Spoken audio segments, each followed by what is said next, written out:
ఎవరైనా సరే ఒకటే గుర్తుపెట్టుకోండి, లైఫ్ లో ఎలోన్ గా ఉండడం, ఎలోన్ గా బ్రతకడం నేర్చుకోండి. ఎందుకంటే ఈ ఇప్పుడున్న జనరేషన్ లో మనకు వాళ్ళు వస్తారు వీళ్ళు వస్తారు అని కొంతమంది చాలా మంది అనుకుంటారు. నేను అందరిని అంటలేదు, కొంతమంది అనుకుంటారు.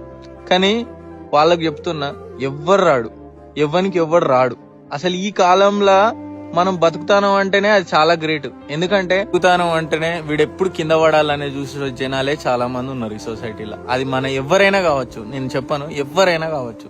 సో ఎలోన్గా ఉండి బతకడం నేర్చుకో. ఎందుకంటే నువ్వు వాడొస్తాడు వీడొస్తానని ఆలోచించవు. వాడు వస్తాడని నువ్వు ఆలోచించినావు అనుకో, నువ్వు చేసే పని మీద ఫోకస్ పెట్టు.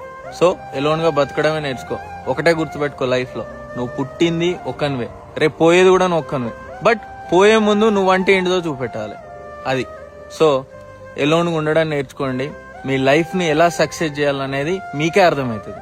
So that's all for today. Have a great day. By.